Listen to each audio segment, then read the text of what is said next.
Don't call her cute, don't call her feisty. She's a rebel, she is nasty, she is brave. She isn't honey, sweetie, sugar pie, baby. And don't you ever say that she was well behaved. Don't you ever say that she was well behaved. And don't you ever say that she was well behaved. Anyway, how was your night last night? Did you do anything after the show? I like hung out backstage for a little bit with backstage. Wow. I'm an actor. We had all female reboot last night, you guys. It was really fun. Thank you to everybody who came out. Yes, it was very fun. It's just like fun. It gets better and better, and that's like a fun thing to see, and it's fun to watch everybody play. Yeah. And like, I didn't realize also that like, I feel like a lot of us didn't really know each other before this, and now it's like these are like this is my group of girls. Yeah, it's really nice, very supportive environment. But so Julie and Liz and I stayed backstage. We were like back there, and we were talking for a while and just sort of like shooting the shit. And then eventually, I think before we knew it, it was like 11:30. Ooh. So came home. Walked to Bamford. Nothing. I didn't like do anything. Yeah. But for some reason, I ended up staying up until like 3:30. Ooh. Oh, I think because I was doing research. Oh God. When I first came I home. know. I also stupidly signed up for a workout class at 11:30 this morning, and at 9:30 I woke up and called them, and I was like, "Hi, I signed up for a class by accident yesterday, and I don't know how to cancel it." But it's like the number that you call is just like the owner's cell phone, and like I left a message. And like then I looked at the website and it was like 12-hour cancellation policy, and I was like, all right, well, I just threw $10 down the toilet. I suppose. I bet that work. happens all the time. I know, just on a Sunday morning being like, it was an accident. Yeah, please take me off the class. Hazy sounding white woman. I know. It was so silly. I'm a little under the weather. I know. And so now instead of getting up early and working out, I woke up at 1 and am having pizza for every meal today. Okay, I made biscuits yesterday. Ooh, biscuits. I made me and Chucky biscuit sandwiches. Wow. Because I haven't been home very much in the last couple of weeks. And he's been doing so much for me. Yeah. And has been making me a lot of meals and really helping me. And so this weekend, I tried to... This is just me bragging about what I did. That's great. No, honestly, that's really good. Yesterday, I had a productive day. Yeah, I like did his laundry and then made him like breakfast, like a good breakfast. And I was like, look at me being a little homemaker. I wish you would have said this not when Louie was around. Sorry. Sorry. You don't want to eat my breakfast. It would not be very good. Actually, it's not true. I can make French toast. I can. I'll make you French toast sometime. Make each other French toast. It's nice. But Louis doesn't even like unhealthy stuff. It would be too unhealthy for you. Yeah, breakfast. If you're making breakfast, it's like... I mean, you could make a nice like egg and like sauteed vegetables. You could do a healthy breakfast. Yeah, but if I'm going to do... Like on the rare occasion that I get to... a weekend kind of thing. I'm doing it up. You're doing it up. That's fair. Like... The eggs are fried, you know? Hell yeah. The biscuits, so much butter. Butter, yeah. I didn't have cheese, otherwise I like to put cheese in my biscuits. A little cheddar cheese. Ooh, yum. And bake it with it. That sounds so good. Wow, I'm excited for our pizza to come. Me too. I haven't We'll have eaten. to pause this at some point. Oh, we will. We'll probably have to pause this multiple times. Look, we're recording 2 today. Always a little under the weather. I am not at my peak self, but we're going to get through it. Are you doing anything tonight after this? No. No? Okay. No, I was supposed to do this show that's like Do Your Mom show, where you like, I guess everybody does an imitation of their moms, but I totally forgot about it. And fortunately, she also like forgot, like it was both. Like I forgot to put it in my calendar and she forgot to confirm. Oh. And so yesterday she was like, hey, did you still want to, I forgot, I'm sorry. And I was like, no, I forgot. And I didn't have like time to write material. You know, like I'm not going to. No. It's a homework show. I had 2 podcasts to write. Wow. Which I'm happy to do. Yes, much happier to do this. It's like replaced my free writes in the mornings on weekends because I'm just frantically panicking and writing this instead. It's so panicky. We have to come up with a better system, maybe. I don't know. It works for me. Somebody had a really funny tweet that was like, it was something, it was Louisa. Mm-hmm. She had a tweet that was like, it's not procrastinating if I plan to do it at the last minute in the first place. That's true. Was it, what you said? I think it was. That's a good I was good like, spirit. yeah, I always plan to do it last minute. Yeah, there's no other time to do it. It's not going to get done otherwise. I will say I did do this one. I did one of my ones yesterday, and then one of them today. So that's pretty good. I don't know. I met a Holocaust survivor the other day, which you don't expect to like. How old were they? Very old. He looked good though. Like for an old, like How he didn't did you walk with a meet him? cane. I was walking a dog, and it's this like he's this like fat little English bulldog who hates walking and will just sit mostly, and then That's it's me nice. just like nudging him, being like, "Please just pee. Please just move a little bit." We can go back inside as soon as you remember to pee." Bulldogs are so stupid. I get it, like they're cute or whatever, but like they're so stupid and they Yeah. shouldn't exist. Yeah. And like It's maybe really I know you inbred. love your fucking bulldog, but like they can't even have like they can't reproduce. They're not supposed to reproduce. Oh, really? How do they get more of them? In vitro or the artificial Oh, insemination. really? Yeah, Oh they my like God. have to be bred. They don't occur in the wild because that That's so dog will funny. die in like 3 days. And I can't fuck. It can't fuck. They're the That's so funny. I didn't know Puritans. that. I knew it was they had a lot They're of the health shakers issues, of- but I didn't know that Yeah. they can't actually reproduce themselves. But so I was walking this dog, and this like old man, because he lives on a hill, and so like there's an old man sort of like slowly walking by, and he stopped, and he was like, "I used to have a dog like this." And I was like, In the Holocaust.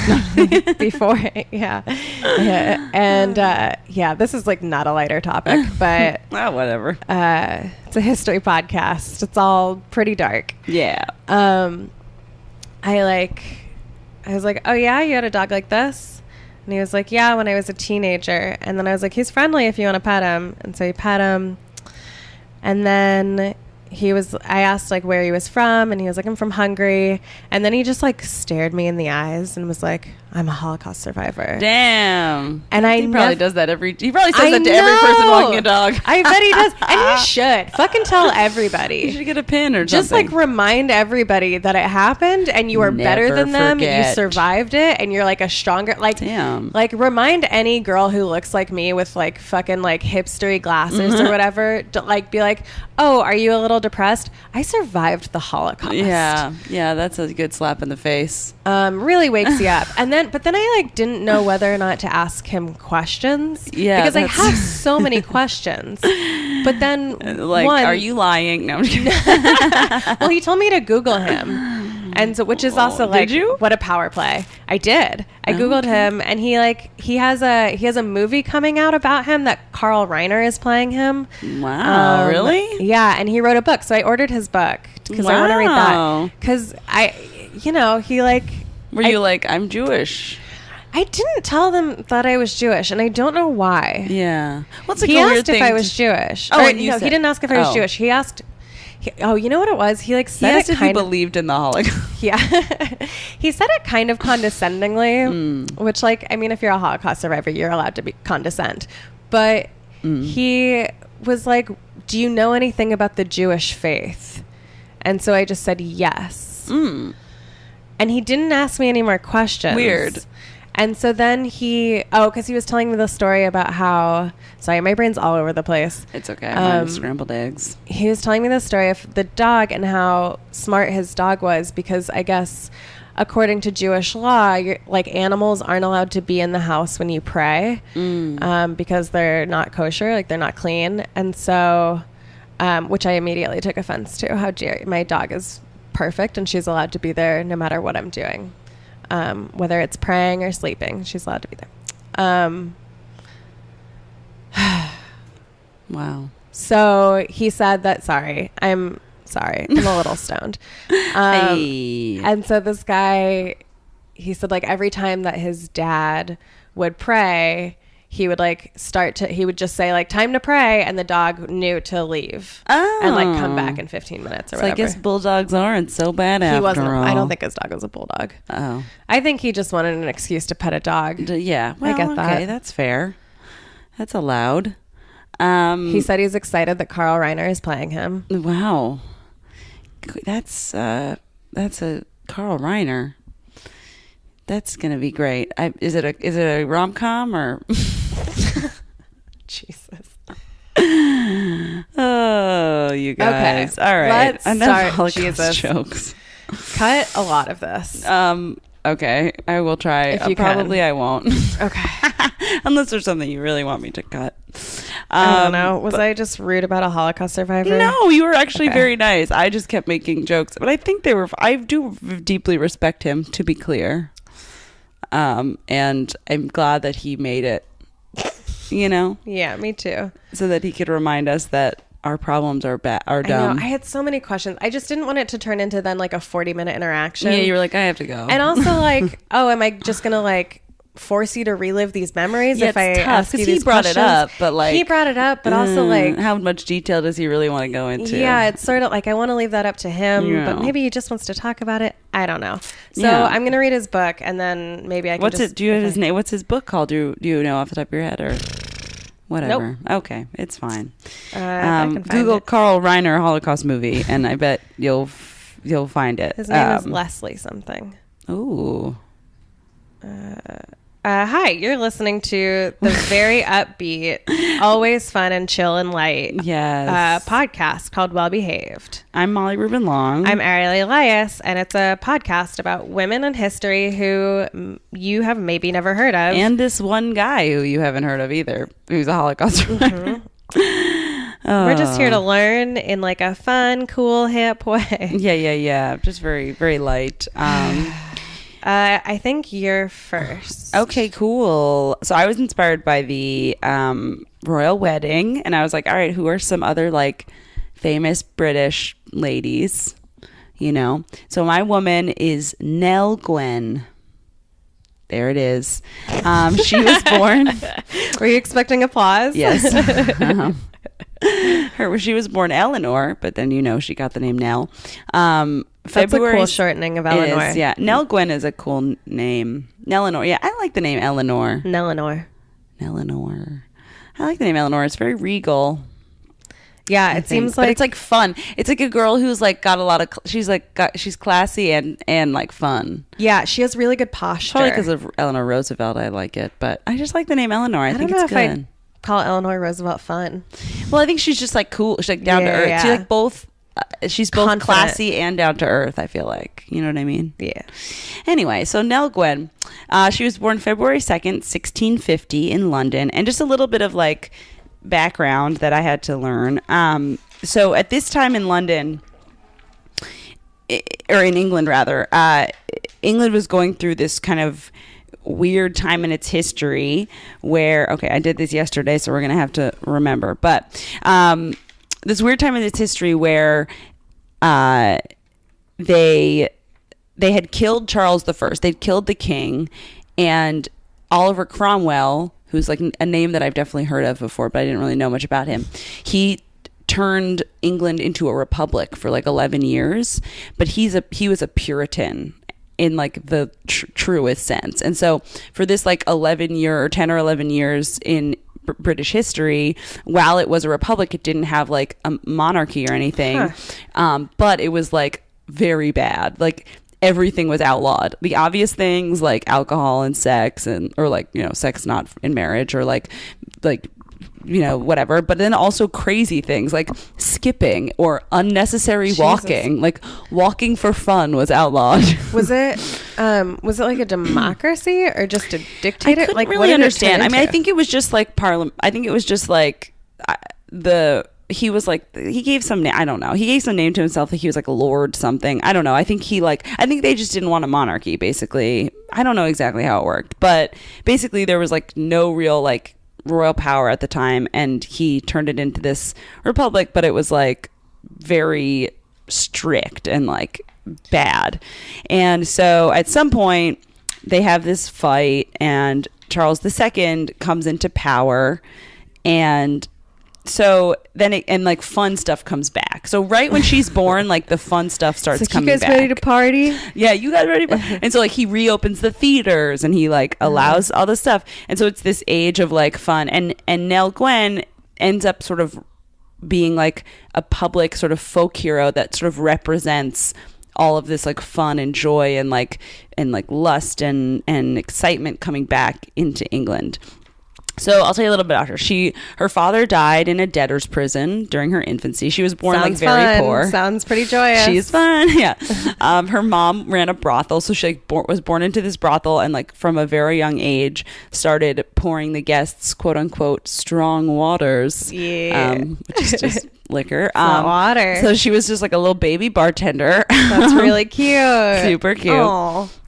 It's not clear if she was also a prostitute at any point. Like it's unclear. I mean, maybe, but I don't know. They don't really know. In 1664, so she's 14 years old. But I guess at that time that was like a grown adult. Yeah. Like ready for your midlife crisis. Exactly. Her sister Rose helps her get a job at the Drury Lane Theater as an orange girl. She's like selling oranges. And she... Is that by where the Muffin Man lived? Yeah, probably near Drury Lane. Yeah, she fucked the Muffin Man. Well, hey, look, everybody has needs. I love picturing the Muffin Man going into the brothel. I'm sure he did. I'm sure he went to the. Do you know the Muffin Man? He lives on Drury Lane. Okay.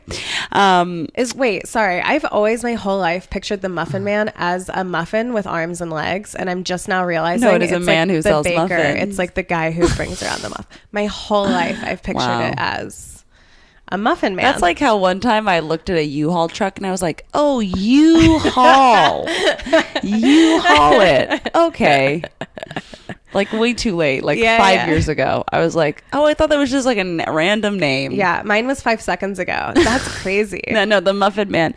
You know, it could be both. You know why you think that? I'm sure there was some like book or animation you saw once that was like a muffin personified. Or when as I was a man. little and the first time I heard that story or that song, like that's how the you image, thought of it. and I take things literally a lot. No, that's totally fair. You know what? I actually think it can be either one. Why?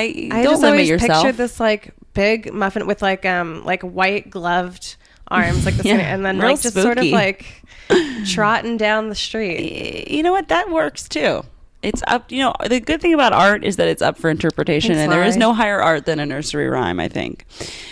Anyway, so at this point, she's 14. She's working at the Drury Lane Theater, and by all reports, she was like extremely quick-witted. She was like beautiful, so smart and sassy, like always had a comeback for things, was like so like funny and just like one of those people that's just like naturally radiates personality and like charm. Yeah, you get it. So she's working as an orange girl, and the lead actor as a what? An orange girl, like selling oranges at the theater. So like I'm just picturing an orange with like a tutu, like big eyelashes, like an orange M&M. Right, exactly.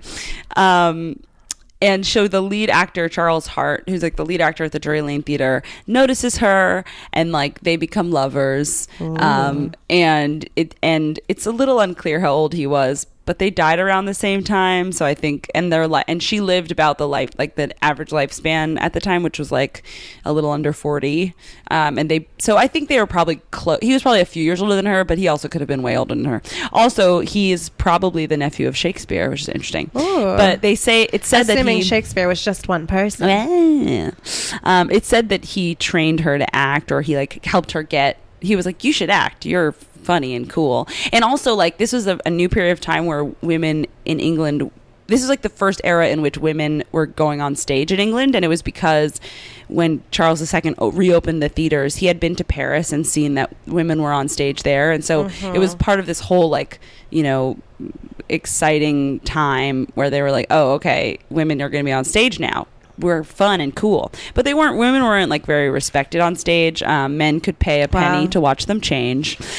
Jesus Christ. Super fun. And it was like mostly like prostitutes. A penny per girl that he got I'm not sure. I'm not sure what the rate was, or if it was just a penny and you get to just like be there. How long, I wonder? That's a good question. I really don't know the parameters of the agreement. I want to know the business model.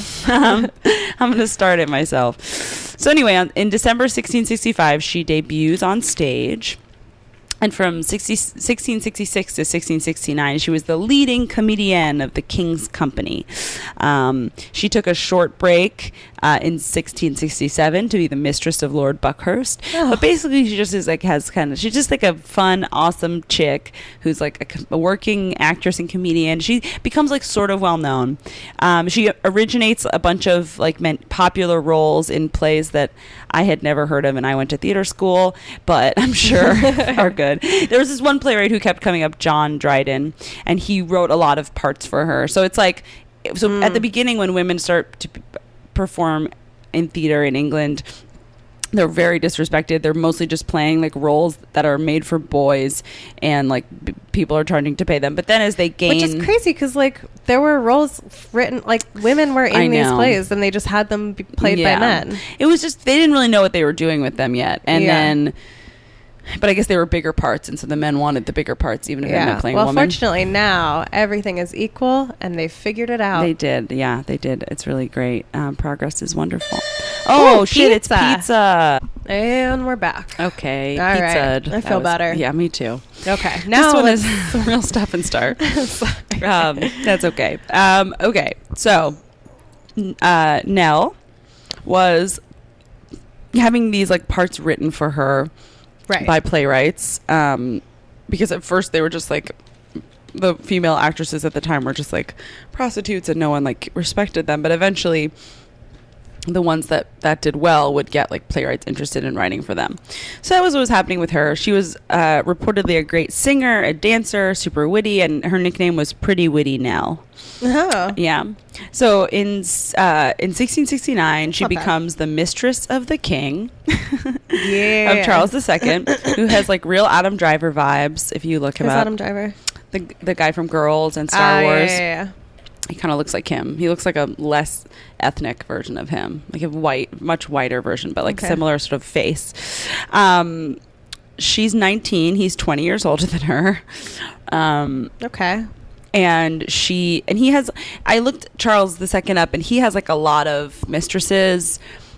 His wife, I guess, like never was able to bear children, had like multiple miscarriages. And so, I mean, it's not great, but he had like several mistresses everywhere, and like would like pay for the kids that came out of those affairs, and would like support the kids. At least. Yeah, he was like into it. Yeah, I mean, he's the king that like came better in, than a lot of dads. Right, exactly. He's the king that came in and was like, all right, we're gonna have fun again. And so he was I'm gonna treat my mistresses like people, because they're people. And apparently like there's all these reports that like Nell was his favorite, that Nell was like, she didn't want like a title or like any of that stuff, which like a lot of them did, I guess. And she just was like, no, I just want a little bit of money and like just want to chill. And he was like, okay. And they would just, apparently he created like secret passages just for her to come secretly so no one would know. And I don't know how much of that is true, but anyway.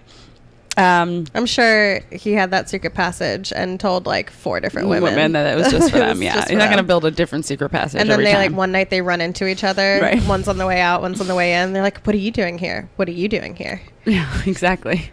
There was like this weird, in my sophomore dorm, there was this like weird tunnel you had to go through underneath the building to get to my dorm room. And when I was moving in, I moved in across the hall from Kiefer Sutherland's daughter, who was very nice and very cool. But it was funny, on like moving in day, I'm like in this little tunnel moving my stuff, and Kiefer Sutherland's like moving a box, and I was like, it was cool. But anyway, so it reminded me of that tunnel, the secret tunnel. Anyway, so her last stage appearance was with Charles Hart, that guy who had initially kind of discovered her. In 1670, the show had to be postponed several months because she was giving birth to the king's son. And she was given a nice house and like lived lavishly.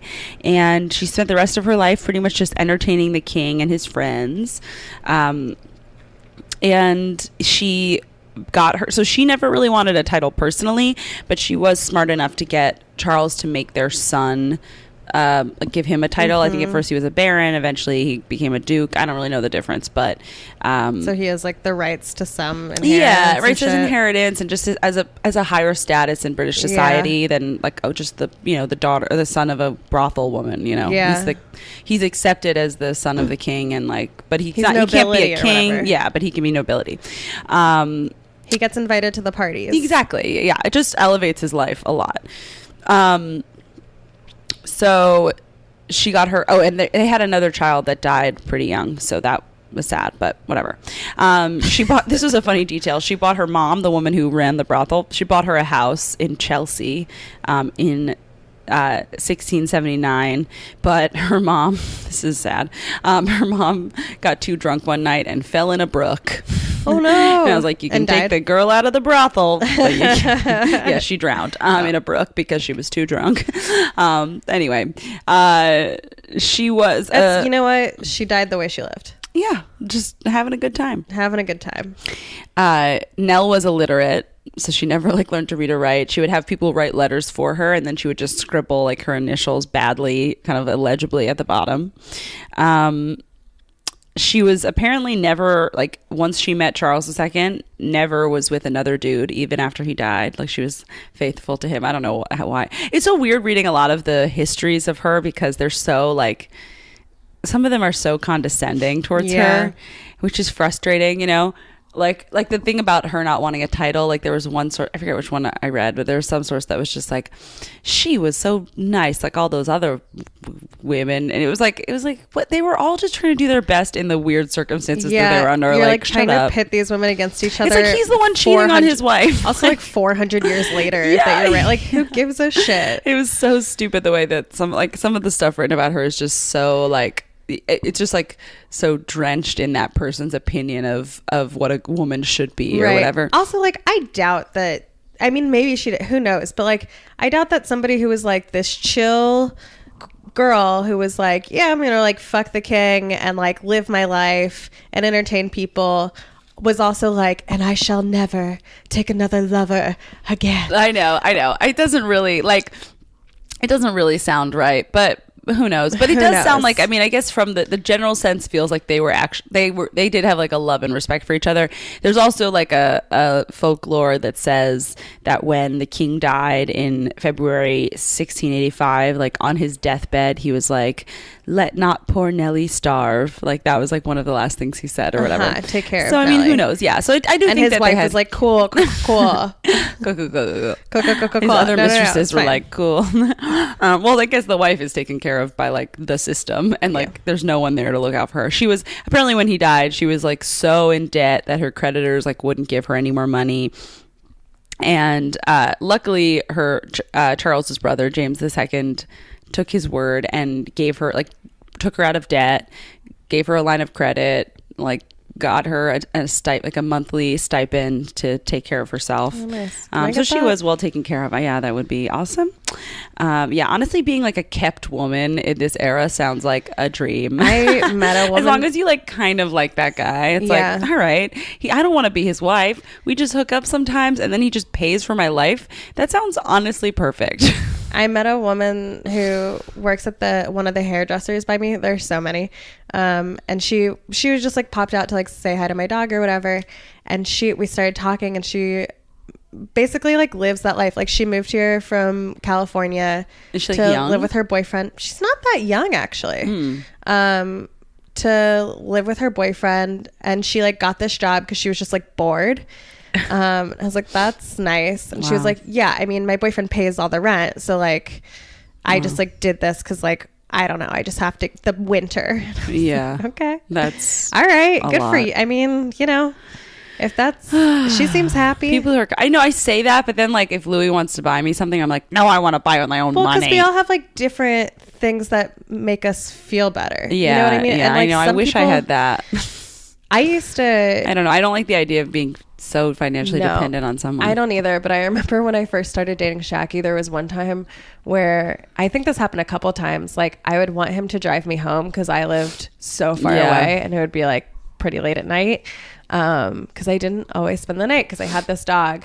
And I still do, and I love her so much. But so he like wouldn't want to drive me home because he doesn't want to do that. He was like, what if I just give you money for a cab? And I was like, no, I can't. That makes me feel like what? That's so stupid. And then after like the second time, I was like, yeah, I'll take the cab money. Yeah, you're like, yeah, you should drive me home. Like, or I'm in Astoria for you. Yeah, but then he was just like, I would rather just pay for you to or like, pay the money if he doesn't want to drive. But I was then like too proud to take. And I get it. Then I was but like, also, and then I took an hour and a half bus ride home, and I was like, I'll take the money. You're like, next time. Okay, lesson learned. It's fine. He has it. Yeah. Anyway, so Nell lived her last years just, hanging out. She had a stroke in March of 1687 and was partially paralyzed, and then died 8 months later and was buried in the Church of St. Martin in the Fields. So she died at age, let me see, she was born in 50, died at age 37. Oh yeah, which I said was about the average lifespan of that time. She lived to be a great grandmother. Probably, yeah. I don't know what happened to her.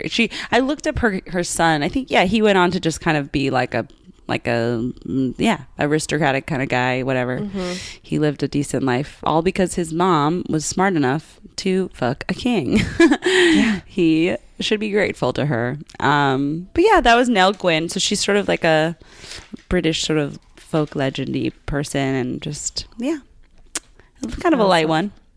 Okay, mine is not. Cool. I mean, it's not like the worst. I was telling Molly before, when we were eating our pizza, that like I just kind of got like a little bluesy and like a little sad and down and like grim for, I think, just like what, because like that's how depression works. And like I wrote this in that. Yeah. So like, but it's gonna be fun. It's gonna be great. It doesn't have to be fun. So bad. I'll still make fun of it. No, I'm just kidding. Please do. And everybody in the story, I think, is dead now. So if that helps at all. Yeah, it totally helps. Okay. If you were an American woman living in the late 1930s and you were looking for an adventure and you wanted to see the world, a great and totally safe way to do this was to become a nurse for the military. And if you really wanted a good time, you would request to be stationed in the Philippines. Because the Philippines at the time were still an American territory. They like had an arrangement where there was like a 10-year plan. Like in 1933, I think it was 1933, the US and the Philippines were like, hey, let's make a deal. Like in 10 years, you'll be an independent country, and we don't have to fight a war. We'll just like let it happen. But in exchange, you let us keep a bunch of military bases on here. And so that was the arrangement. So a lot of people spoke English. It was like tropical and beautiful and just like chill and wonderful. The nurses, though, who like signed up for the military, were not given any survival or military training. Because like, why? They're just nurses, like whatever. And so they would just like give out an aspirin here or a malaria pill there. And otherwise, it was, let's see, quote, duty was light and they sunbathed, played golf and tennis, watched polo matches, and danced under the stars. Oh, sounds sick. Yeah, it was. It was just like a cool, an easy gig. It was a nice, it's like if you're like when you can do like cruise ships. Yeah. You're just like, I don't know, I kind of just like want to go see, I just want to go travel or whatever. Yeah. And I'll just like make some money while I'm doing it. Okay. But then, of course, December 7th, 1941, the Japanese attack Pearl Harbor, which like, I don't know, like I think in school I learned like this is when the U.S. entered the war, and like, when the Japanese attacked Pearl Harbor, I didn't realize like nobody was prepared for that, and like they should have been. So basically everybody in the U.S. intelligence was like, yeah, we like knew that the Japanese was going to attack us eventually, but we figured it would be in like April or May, not in December. And it's just like, wait till after Christmas. Exactly. It's like the holidays are so stressful. And like, I don't know, we're going to tack on another thing. Like, no, we'll wait until the new year and then we'll like really make our goals. Yeah. So, but they got it wrong. They got it wrong. Very, very wrong. And then in the Philippines, the next day they all wake up and like news is slowly trickling in and they hear about this attack. And so they're immediately like, oh, fuck, we're next. There was one story of a senior nurse being called into her commander's office, and he's telling her like, you need to get the girls ready. You need to like figure shit out because like the Japanese are going to attack us and like you need to be ready. And she goes, when do you think they're coming? And at that moment they hear the sound of planes, immediately followed by the sound of bombs dropping. Wow. So suddenly they go from like just hanging out and like being these like post-college like cool girls who just want to be nurses and meet boys and like get a tan. They're like thrust into a war that like the country hadn't even been in. So they had like no concept of like going to there was no preparation. Wow. So they're like they were taking care of like headaches and dehydration, and now they're suddenly like removing shrapnel. Oh my God. So there was one story. This one ends okay. But there was one story of a baby that came in and wasn't breathing because he had gone into shock. And so the doctor is like trying to revive him. He tries a few times. And he's like, I'm calling it. And the nurse, one of these nurses was like, try one more time. And he was like, I got nothing. So like, whatever you want to do, fucking do it. And so she sees a bottle of whiskey and like grabs it, pours it on some cloth and like shoves it in this baby's mouth. And then he starts like sucking on it and like breathing again. Wow. Why whiskey? Is it like shocked him system? Yeah, it's like an old timey remedy for going into shock. And cool. so she like thought to do, it's just like indicative of their resourcefulness and like leadership. And so, cause like, yeah, you'll see. Okay. Okay. So pretty soon, reading this again, I'm like, yeah, of course this got me sad. We're not there yet. So I know. Sorry. Okay, it's okay. Okay. So pretty soon all of the beds in their hospitals are filling up. And a few of the nurses managed to be evacuated, but like the rest stay, partly because evacuating was incredibly risky, but also because, like they had patients. Yeah. Like they had a duty. Help. Yeah. Manila eventually falls to the Japanese, which is the capital of the Philippines. And the U.S., like all of the nurses retreat to the Bataan Peninsula.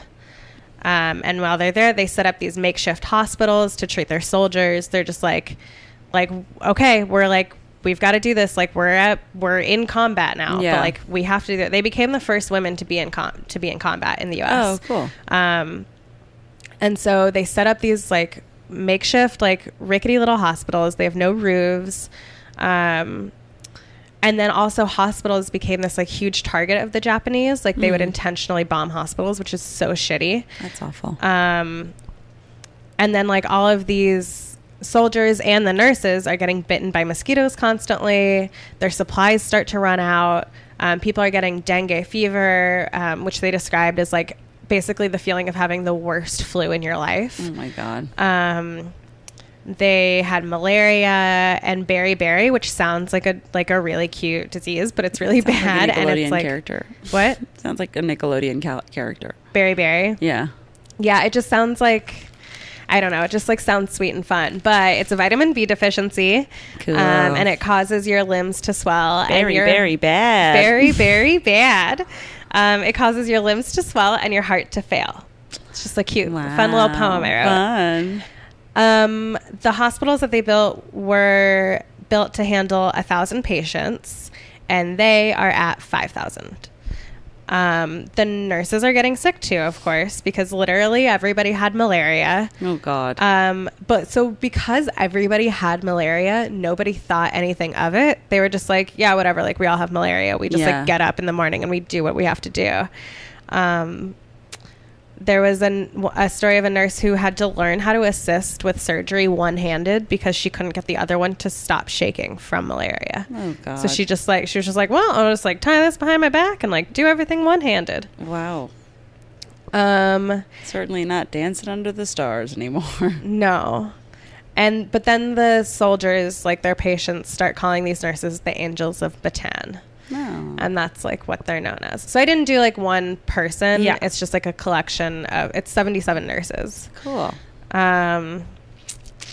Okay, so eventually the nurses are ordered to leave the Bataan Peninsula and to evacuate to this fortress called Corregidor. Okay. Sounds good. This meant that the nurses basically had to abandon their patients. Wow. And then later on, they would say that this was the hardest thing that they had to do, and it's the thing that haunts them the most to this day. Wow. Or not to this day; they're all dead now. But to when they were interviewed. Yeah. And it's because it's like they knew each other too. They weren't just like these women, like these nurses' patients. They were also like the soldiers who they saw every day on the base. Mm-hmm. So And then, like, such a bummer. But a lot of those soldiers who they had to abandon ended up on the Bataan Death March, which was when the Japanese came in and basically, like, forced everybody to march 65 miles to an internment camp. And, like, it's through really harsh conditions. Like, you're going through the forest. Yeah, it's so like you're already in the bullshit. hospital. You're already sick. And anybody who couldn't keep up, they would just kill. Wow. And an estimated 20,000 people died on that. Wow. And so, like, that's what these nurses just left their soldiers for. But so why did they leave again? Because they had to retreat. They had to, they were, like, surrendering. They had to, like, it was like a save 4-month themselves? battle. And so, like, they just, like, had to go to safety. Gotcha. Because it was a 4-month battle, and then finally the U.S. were like, we can't keep this is a suicide mission if we stay here. It's over. So they go to Corregidor, and this is where the Americans had built these tunnels inside. It was like it's like a catacomb, and so this is where the nurses then set up their next hospital. They could go outside for an hour a day for fresh air. Okay. Otherwise, they lived in the tunnels. Yeah. Which, like, I get it. I've lived in a basement apartment in Queens, so, like, I get it. Electricity would go out all the time because of bombings. And anytime there was a bomb close by, like, the whole tunnel would shake. And so, like, they could feel that. Super shitty. So then the U.S. is like, okay, we have to get out of here too. Yeah. Because this is not going to go well. And so the general in charge was named General MacArthur. He is ordered by his superiors to leave the Philippines and get to Australia. So he does, takes a few men with him, and leaves everybody else. Oh, good. Including these 77 nurses with no survival training. He just leaves them behind. Then the next guy who takes over is General Wainwright, and he immediately tries to get these nurses evacuated because he's like, these are like, they don't know what they don't know what they're doing. Yeah, which, like, they didn't, or not that they, but, like, they're not no soldiers. Training, yeah. They're not meant for combat. So I think, like, 10 of them get out maybe, but that's it. And so, like, shitty. Also, fun fact, MacArthur ends up being awarded the Congressional Medal of Honor, and Wainwright is not. Okay, so Wainwright then surrenders because he knows that if he doesn't, the Japanese will kill them all. So the Japanese come, and they see all of these women in uniform, and they're like, what the fuck is this? Yeah. They had never seen women in uniform. Like, women weren't allowed to be in the military at that point, and they just, like, didn't know what to do with them. They were, like, super confused. Right. They didn't feel like taking them as prisoners of war or something. No, they felt fine about I think it was more, they felt fine taking them prisoners of war. The decision was really like, do we take them as prisoners of war because they're military, or do we just rape and murder them like we usually do with women? Oh. That was tough choice. Yeah, that was the thing. Because, like, the rape of Nanking had happened in 1937. And, like, then, like, everybody knew about that. Like, like, that's part of why Wainwright was trying to get them out of there. He was like, I know how the Japanese treat women when they take people. Like, this is gonna be bad. So I guess that the Japanese decided to take them as POWs. They become the largest group of female POWs. Like, that's cute. The nurses would sleep in groups to stay safe from the Japanese. And apparently nobody was ever assaulted by the Japanese. None of the women were ever sexually assaulted by them. That's good. So just a little bright spot in this story. What, that no one was raped? Yeah. Sick. Nobody in the Angels of Bataan at this point. Okay, so then the Japanese had turned the University in Manila into a civilian prison camp, so that's where they send the nurses. Some of them were, like, kind of pissed off because they were like, we're not civilians, we're military, and they were like, they wanted to take care of, like, their soldiers. Yeah. But they were like, okay, well, like, as long as you're putting us here, let's set up a hospital. Yeah. So, and, like, they don't have any generals or anything like that here. Like, it's just them. Wow. And so the senior nurses step up. They make they all make uniforms for themselves. They set up a hospital and imposed these 4-hour shifts. So every nurse has to work 4 hours a day. They learned to make bandages from hemp, which just like really kicking off the hippie movement. Yeah. Which is cool because it's like 1942. Ooh. So they're just like ahead of the curve. Curve or curb? I can never remember. I think curve. But I don't know. We've had this conversation before. I feel like curve makes more sense. It's like curve. There's a curve, you're ahead of it. Yeah. Okay. Yeah. There were also a couple of chemists in the camp who figured out how to take the rubber from trees and turn it into an adhesive for bandages. Cool. So like the nurses used that. They were just like very creative, very ingenious. Yeah. The first 2 years that they're there, the camp was run by civilian Japanese and not military. So they sort of like they like allowed the people in the camp to interact with people outside of the camp. Mm-hmm. So the Angels of Bataan are able to like trade for supplies with local Filipinos. They can like buy things if they can get money. There was like one story about a German woman who was like very she wasn't taken to a camp because she was German, but she was very sympathetic to the Americans, and so she used to just like show up in a limousine and bring them money and supplies. Oh, cool. And then after 1944, the Japanese military takes over. So suddenly they're like totally cut off from anybody outside of the prison. They're rationed to like fewer and fewer calories until they get down to 700 calories per person a day. Oh my God. The nurses on average lost 30% of their body weight.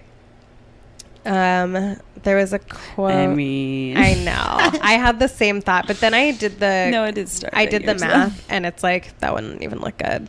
It's too skinny. Too much. It's too much. Okay. And not in like a health, because then it's also like you still have beriberi, so you just have like one really fat leg randomly. God. It's like it's bad. There's like nothing. It's bad. Oy. Okay, this was a quote from one of the nurses, and I didn't really name what.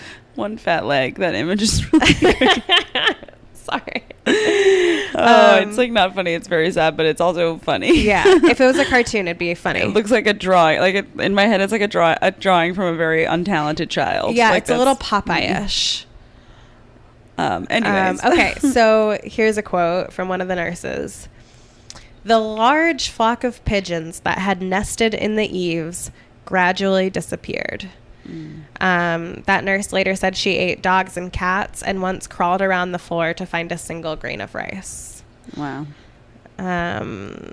Which, like, I mean, I feel like the calories that you burn from crawling outweighs the one grain of rice. But hey, who am I? Okay. Maybe it was right that she just got to get on her knees. Maybe it wasn't like a crawl. It was just like, 1 grain. Yeah. Don't let a grain. Maybe 5-second rule, you know? Yeah. I feel like in those conditions you have like a 5-day rule. Yeah.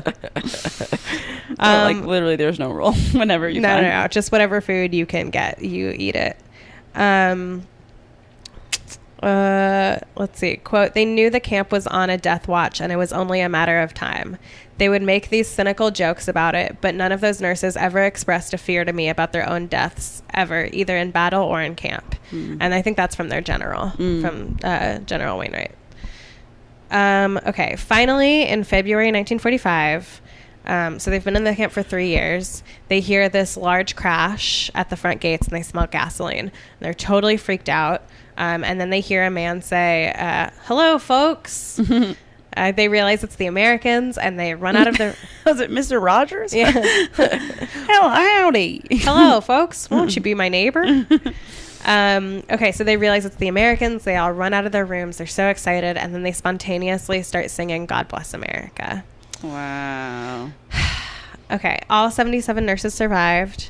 They were the only group of POWs to have 100% survival rate. Wow. And there were like a few different theories as to why, but like, you know, there's like, it's like the morale, like they kept up their psyche, like they had a mission, right? Yeah. Like they always had a purpose wherever they went. They woke up for a reason. Yeah. Yeah. Cool. So they were all awarded Bronze Stars. And then like certain women had like certain different accolades, but there were these 2 senior nurses named Maud Davidson and Laura Cobb, and they were nominated by the men who they had served with for higher medals. And they were both denied. And like, who was the president at the time? I don't know. It's up to like a committee or a board. And they've got like transcripts from the board meeting from one of the nurses' hearings or whatever. And it said, it was something like, I don't doubt that they did their jobs well, but they were nurses. And I doubt they did anything particularly brave, and they were never in a position of leadership. Truly infuriating. Like, fuck you. There was a movie made about them called So Proudly We Hail, which they all hated. They said it romanticized their experience, and it wasn't accurate at all. Wow. Wait, when was that movie? Like 1946. Oh. It was they like really tried to like use these. They should do a new movie about this. So this book that I got a lot of this information from, because I didn't read the book, but the author, I watched an interview with her. Sick. And she's like quoted and stuff. Her name's Dr. Elizabeth Norman. She wrote this book about it, called The Untold Story of the American Women Trapped on Bataan. And I watched this interview with her from like 1999. The guy who's interviewing her is like kind of annoying. It's the way he asks questions. He like cuts her off sometimes. He like seems like he's quizzing her a lot. It was just like frustrating, but she was great. But said that like somebody was like trying to option it for a movie, but I don't know what like if that anything was like ever in happened, 'cause that was in 1999. Yeah, they were used as propaganda to recruit more nurses, which a lot of them found confusing. They said, quote, "We never did anything heroic. We were captured at our posts like thousands of soldiers." And let's see. Yeah, and then the last Angel of Bataan died in 2013 at the age of 98. Wow. Yeah, it's a heavy one, and it's a heavy one, but it's also kind of inspiring. I know, it's truly inspiring. It's amazing that they did that they had that kind of perseverance. And just that they were like, that they knew like they needed structure. Yeah, I get that. My sources were The History Guy, which is a YouTube thing, C-SPAN, The Untold Story of the American Women Trapped on Bataan by Dr. Elizabeth Norman, Daily Mail, History Channel, Soldiers, which is the official U.S. Army magazine, South Dakota Humanities Council, and the Robert Wood Johnson Foundation. Oh yeah, I forgot my sources for Nell Gwyn were the Royal Museum of Greenwich, Britannica, and NPR. Dates. Okay. May 20. Oh, also just real quick, we're going to take next week off because it's Memorial Day weekend, and Molly's going out of town and we deserve a break. Yeah, baby. We're going. I'm going to Yosemite. You're going to Yosemite? Yeah. That's going to be so fun. Yeah. Are you going to go hiking? Yes. But then in 2 weeks, you'll hear an episode that we're about to record. So I don't know if like the world ends in the next 2 weeks, like, be warned that we won't talk about it. Okay, so Wednesday, May 23rd at 7:30, I'll be at the House of K in Hoboken, New Jersey. Hell yeah. Thursday, May 24th, Molly and I are co-hosting this new show that we're going to be doing together with Meryl Davis called Witch Hunt. It's going to be at New York Comedy Club at 10 o'clock. 10:30 o'clock. And if you use the code WITCH, you get $7 tickets. Yeah, so go to New York Comedy Club's website and enter in promo code WITCH, and it's $7 for a ticket. And like that's going to be a monthly show now that Molly and I are going to do together. Yay. With Meryl, and like we're going to host it, and it's going to be really fun, and that's very exciting. So come to that. Saturday, May 26th at 7 o'clock, I will be at Vaughan on Bleecker Street. Thursday the 31st, I will be at the dentist. Ooh, hot new club. Baby girl needs to go. Saturday, June 2nd at 8:30, I'll be at the Platform in Bushwick. And then Sunday, June 3rd, I'm part of a new sketch group called Us Is This at 6 o'clock at the Magnet Theater. So that is that Sunday. Oh, that's it. I'm doing Witch Hunt, and then I'm going to be in Yosemite for a long time. Yeah. Did you go through the first week of June? Yeah, I went up to the 3rd. Okay. On the 4th, I'm doing, no, never mind. We'll do that for the next one.